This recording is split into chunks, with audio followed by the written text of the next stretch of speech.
Hey everyone, this is Zeffy.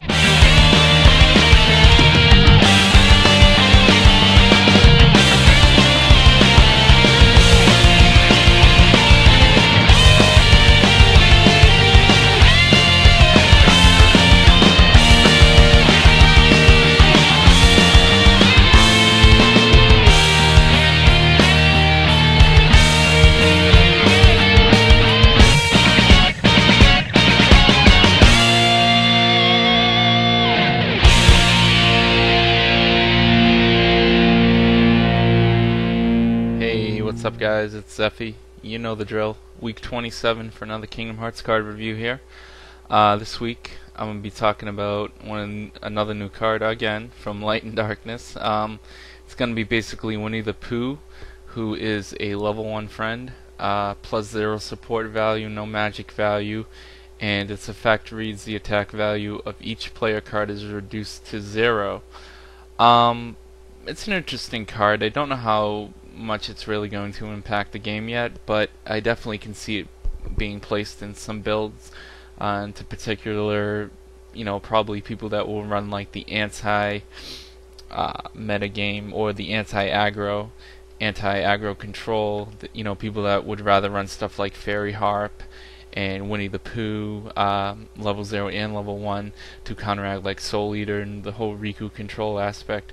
People would probably be running stuff like Winnie the Pooh cards.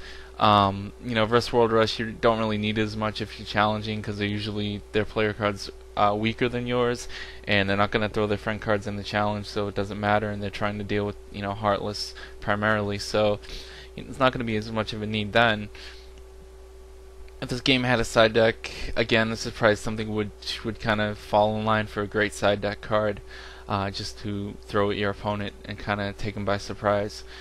I like it. I think it's a neat little card. I think the effect is pretty interesting. If you're running it, now all of a sudden, while your player cards don't matter, it's all about your friends on the board or your Keyblade cards, or magic cards that will impact the challenge only. So you have to really consider that, and it could definitely put a snag in your strategy and definitely take you by surprise. So you have to definitely be aware of that and be prepared to deal with that, because you may see some people running this card.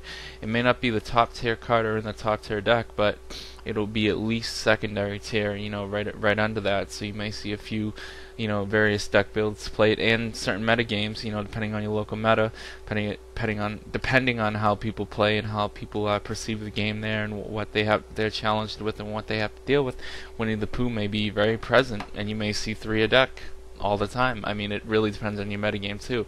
I can't speak for all metagames. I can't speak for each local area and how different people play, but on a grand scale, I could see it probably being a secondary card. Maybe you see one thrown in some of those top tier decks too, though, just for a little bit of added control, just in case. So keep that in mind. And that's really, I think, all I have on Winnie the Pooh there. Just realize that the simple points to make. It's not going to be ever used for a challenge. You can tell just by the stats. Really, it's just the effect only that makes it interesting or useful. So keep that in mind if you're thinking about playing it in your deck. I wouldn't really be too keen on running 3 of them, because it's just not that useful. You could play something better in the other 2 slots, but maybe 1, and depending on your build, maybe up to 2 at the most. But other than that, I would just say stick with something more interesting or more powerful, that has a better strategic value overall in your deck builds, like the new friend cards that are coming out, like Alice and Phil and Sebastian. They really impact I think the game a lot better and are more useful than this Winnie the Pooh card. But it's not all that terrible. But definitely just keep in mind it's not going to be like the top card you want to put in your deck. Alright guys, I'll see you later.